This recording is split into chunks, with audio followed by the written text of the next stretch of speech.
जोहार, आपकी जय जिंदाबाद। दादा हम आपके बीच में मिलने के लिए आए हैं और बात करने से ज्यादा जरूरी मिलना होता है।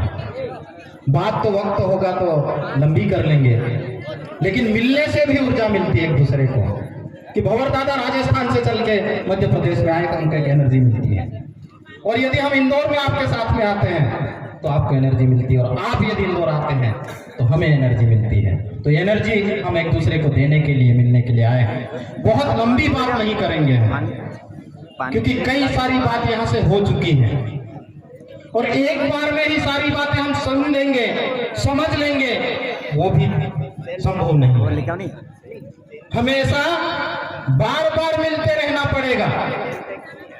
ये तो हमने आज बिरसा बाबा के जन्मोत्सव के अवसर पर बड़ी संख्या में मिले हैं, और आज न सिर्फ झाबुआ जिले का पश्चिम छायन बल्कि पूरा देश, पूरा भारतवर्ष हमारे बिरसा बाबा को नमन कर रहा है।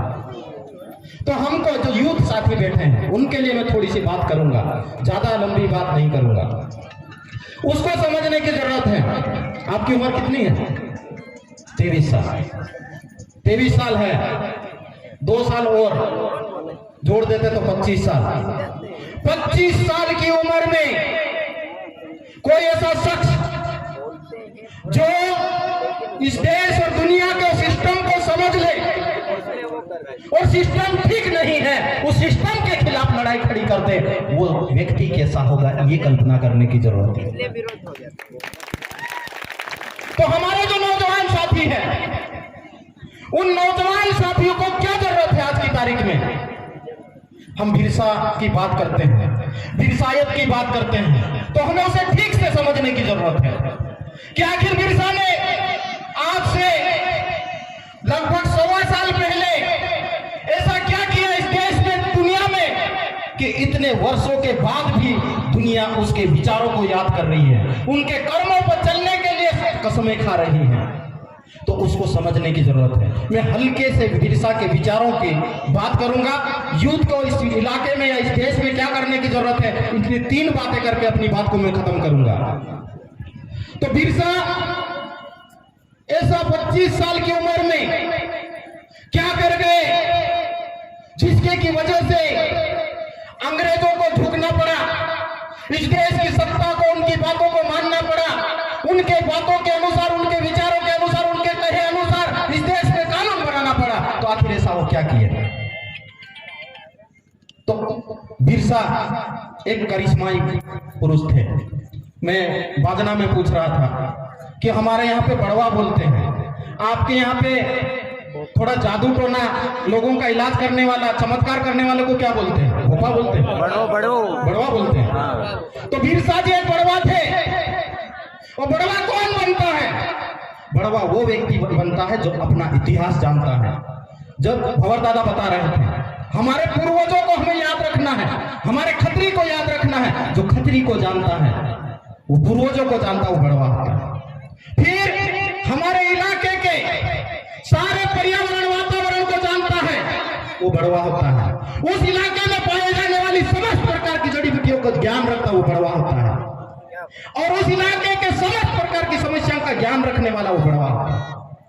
जब इन सब चीजों का नॉलेज होता है और व्यक्ति अपने दुखड़े लेके किसी के पास जाता है, समस्या लेके उसके पास जाता है, तो उसको ठीक से समझ लेता है और उसको क्या दवा चाहिए वो दवा दे देता है, तो उसका दर्द दूर हो जाता है, उसकी समस्या का निराकरण हो जाता है। तो 25 साल की उम्र में, अर्थात 25 साल होते होते लगभग 15 से 25 साल की उम्र में बिरसा जी उनके पास में आने वाले हर व्यक्ति की मर्ज को समझता था, दर्द को समझता था और उस अनुसार उसका इलाज करता था। इसलिए बिरसा जी उस इलाके में पूरे लोकप्रिय हो गए। क्या आज का युवा ऐसा कर रहा है? ये बात हमको समझने की जरूरत है। और बिरसा जी के विचार और उनके कर्म आप तक आने में कितना वक्त लगा, ये भी हमको समझने की जरूरत है। हम लोग थोड़ी सी जल्दबाजी कर जाते हैं। युवा खून है, नौजवान खून है, सब लोग इस दौर से गुजरते हैं। थोड़ा सा काम किया और उसके बाद में मेड़ा साहब बैठे हैं, इसलिए हल्की सी बात कर रहा हूं।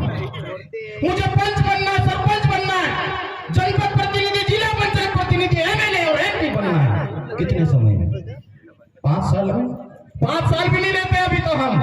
इतना गर्म खून है, तो थोड़ा वक्त दीजिए, समाज की समस्या को समझिए, लोगों के दर्द को समझिए और तब तक इंतजार कीजिए जब पब्लिक आपको न कह दे कि भंवर दादा हमारे नेता होंगे, तब तक तो इंतजार कीजिए। नहीं तो हम लोग क्या करते हैं, एक बीजेपी ने थोप दिया, कांग्रेस ने थोप दिया, हमारा उम्मीदवार नहीं, ऐसा हम लोग बोलते हैं। लेकिन हम लोग क्या कहते हैं, ठीक है वो दोनों एक तरफ, मैं तुम्हारा नेता, ये भाषा हम लोगों की होती है। तो थोड़ा सा इंतजार कीजिए मेरे मित्र, लोगों को कहने दीजिए कि भंवर दादा हमारा नेता। मैं भंवर दादा का नाम ले रहा हूं, लेकिन प्रतीक आपके यहाँ के यूथ है, तो इतना इंतजार आपको करना होगा। तो ये जो बिरसा के विचार हैं, आपके इलाके में आते आते लगभग 1.5 सदी लग गई मेरे मित्र, 1.5 सदी। लेकिन 1.5 सदी बीतने के बाद भी बिरसा ने जो अच्छा बीज बोया, जो भंवर दादा कह रहे थे, जमीन के अंदर जाता और फिर अंकुरित होता है, कभी मिटता नहीं है। तो बिरसा ने जो अच्छे बीज बोए 1.5 सदी के बाद में पूरे भारतवर्ष में नहीं बल्कि दुनिया में उगने लगे हैं। इतना इंतजार कीजिए, थोड़ा सब्र कीजिए। तो एक तो बिरसा के आंदोलन से मुझे जो समझ में आया वो ये बात थी। दूसरा, आदिवासी समाज समूह में विश्वास करता है, सामूहिक निर्णय में विश्वास करता है और समूह में काम करने में विश्वास करता है। लेकिन हम लोग भी व्यवस्था के मारे, जो पढ़े लिखे नौजवान साथी बैठे वो बराबर समझेंगे, व्यवस्था के मारे, धार्मिकता के मारे, पूंजीवाद के मारे और व्यक्तिवाद के मारे हम भी व्यक्तिवाद पे आ गए हैं। मैं जो कहता हूं वो मानिए भाई। मैं क्यों मानूं? मुझे समझना है, लोगों को समझने का वक्त दीजिए और सब मिलके कहते हैं और फिर वो काम कहते हैं करते हैं तो उसकी सफलता की संभावना बढ़ जाती है। तो बिरसा जी 25 साल की उम्र तक आते आते उस इलाके में 1 महीने का राशन, लोग लिखा तो है 1 महीने का राशन की व्यवस्था करके चलते थे, लेकिन मुझे नहीं लगता कि ऐसा सच होगा। यदि दुनिया के हित के लिए, हम सिर्फ आदिवासियों की बात नहीं कर रहे हैं, प्रकृति और मानव और प्राणी मात्र के हित के लिए निस्वार्थ भाव से यदि निकल जाओ 1 महीना, तो क्या पूरी जिंदगी भर आप लोगों को पालने के लिए लोग तैयार हो जाएंगे। तो वो न दिन देखा न रात देखी, न खराब समय न अच्छा समय, न चुना क्या, निकल पड़े गांव गांव और लोगों को जगाने का काम किया। और जब लोगों को समझ में आ गया कुछ तो दाल में काला है, यदि खड़ी लैंग्वेज में बोलूं मैं, कुछ तो दाल में काला है, उसको ढूंढना होगा, निकाल के फेंकना होगा, तो वो लोगों के अंदर समझ पैदा करें। तो हमको समझ वाले लोगों को बनाने की जरूरत है। जब ज्यादा समझ वाले लोग होंगे तो मुझे नहीं कहना पड़ेगा कि इस बंदे को वोट दीजिए। आप 4 साल काम तो कीजिए, 5वें साल वो खुद ही तैयार हो जाएंगे कि किसके लिए हमको फैसला करना है। थोड़ा समझिए, थोड़ा वक्त दीजिए। तो बिरसा जी समूहवाद में विश्वास करते थे। दूसरा कि हर व्यक्ति तक पहुंचने का प्रयास, जैसे मैं थोड़ी देर पहले कह रहा था, हर व्यक्ति तक पहुंचने का प्रयास बिरसा जी करते थे और वो पहुंचे और पहुंच के फिर आंदोलन खड़ा किया। बिरसा जी जब कैसे व्यक्ति मारे जाते हैं वो ज्यादा डिटेल में करने की जरूरत नहीं है, लेकिन बिरसा जी किसके सहयोग से जेल में जाते हैं वो पढ़ने की जरूरत है। जब जेल में जाते हैं बिरसा जी,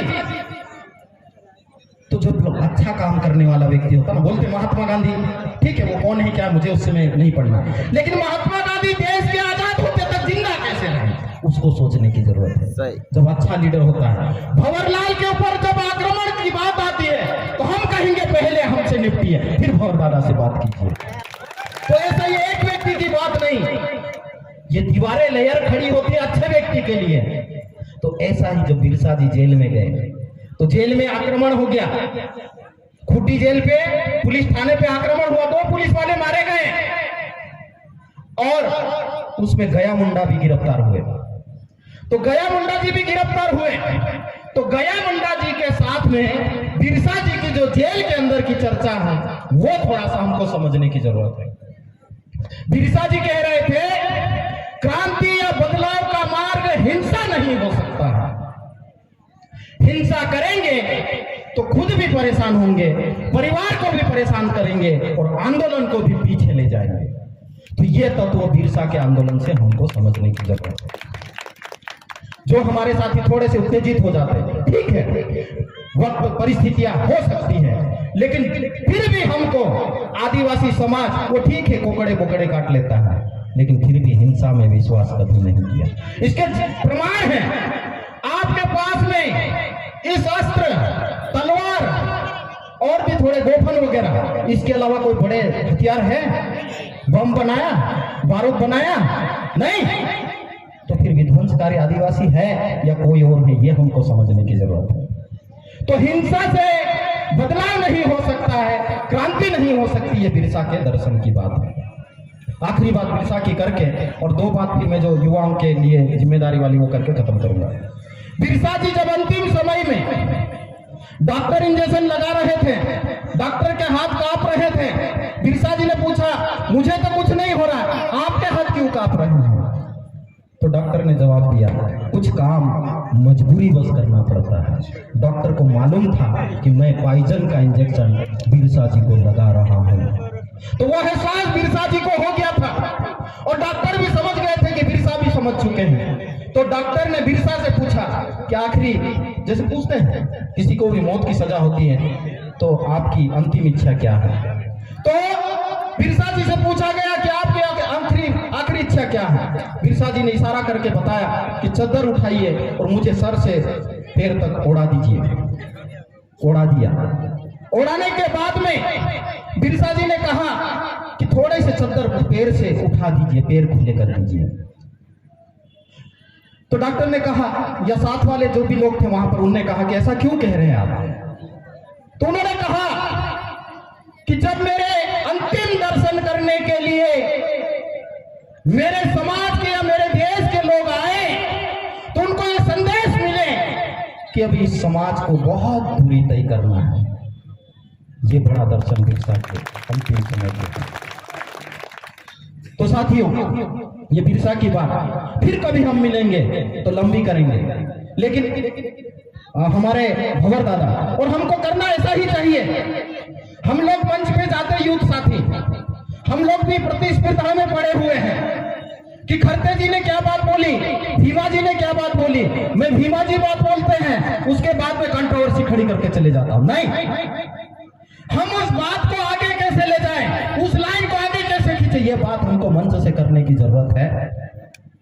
ये हमारे युवाओं को सीखने की जरूरत है। तो भंवर दादा कह रहे थे, आदिवासियत के ऊपर प्रकाश डाल रहे थे, मैं उसी ओर आ रहा हूं, उसको बढ़ाना कैसे है? मुझे बताओ, आज तो अच्छे पगड़ी वगड़ी बांध के आ गए, हम भी धोती पहन के आ गए, लेकिन क्या ये पहनावा हमेशा हम पहन रहे हैं? नहीं पहन रहे हैं।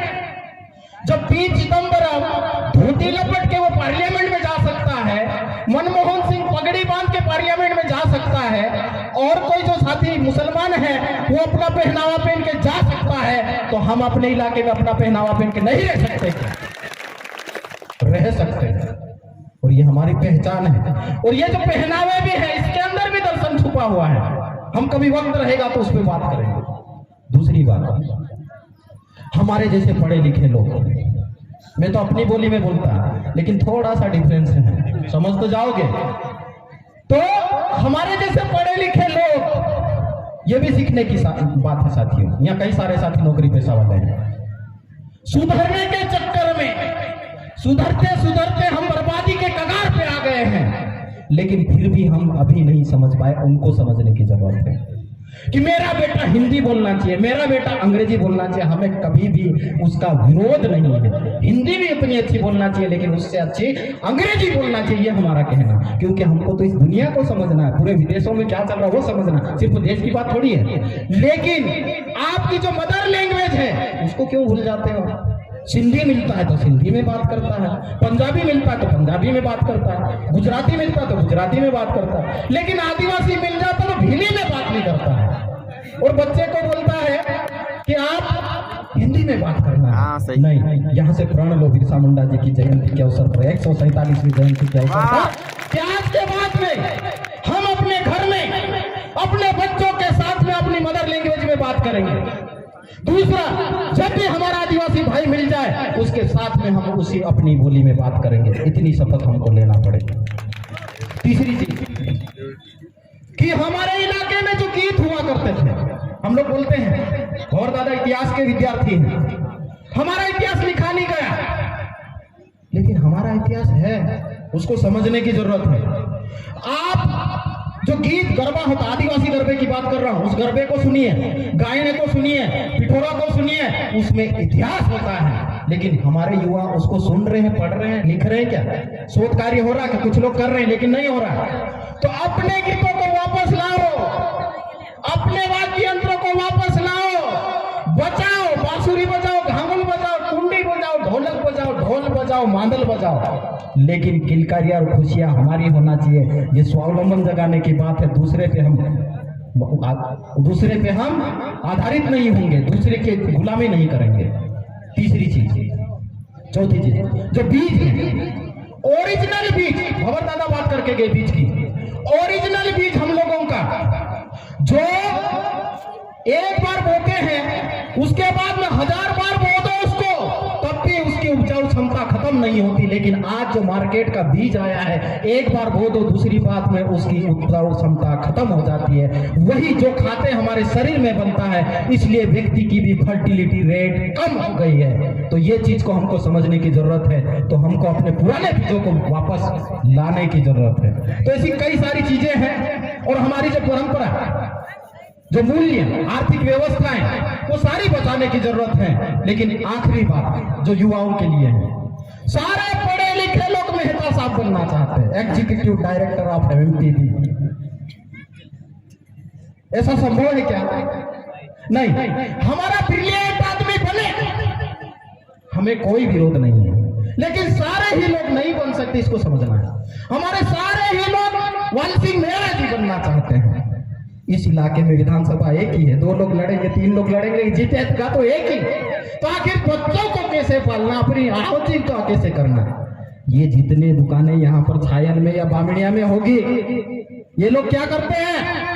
2 भाई होते हैं, 2 भाई में भी 2 पार्टी में रहते हैं। किसी की भी आए बात अपनी ही होना चाहिए, अपना काम रुकना नहीं चाहिए, लेकिन धंधा अपना चलते रहना चाहिए।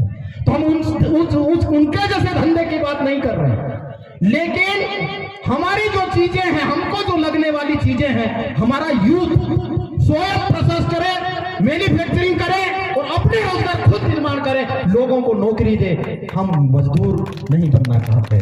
बहुत सारी बात हो गई, टाइम भी हो गया, और लंबी बात करेंगे। लेकिन संगठन की बात, विद्यार्थी इकट्ठे हो जाइए, कर्मचारी इकट्ठे हो जाइए, मजदूर किसान इकट्ठे हो जाइए, महिलाएं इकट्ठे हो जाइए, हमारे जनप्रतिनिधि इकट्ठे हो जाए, बीजेपी हो, कांग्रेस हो, समाज की बात हो तो एक जाजम पे आके बैठ जाए, चिंतन मंथन करके समाज के लिए क्या नीति होना चाहिए, और वही बात विधानसभा और पार्लियामेंट में करे। इतनी बात कह के मैं अपनी बात को खत्म करता हूं, और पुनः मिलेंगे। ये मिलने का सिलसिला एक बार का नहीं है, और एक बार मैं भी नहीं समझ पाऊंगा आपको, और मैं भी आपको समझा नहीं पाऊंगा। बार बार मिलके इस सिलसिले को बढ़ाते रहना है।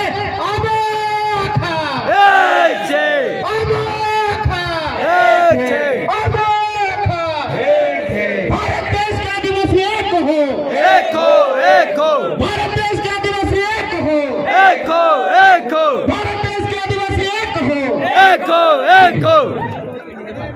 अभी हमको यहाँ से नाश्ते करते हुए भगवान बिरसा मुंडा की प्रतिमा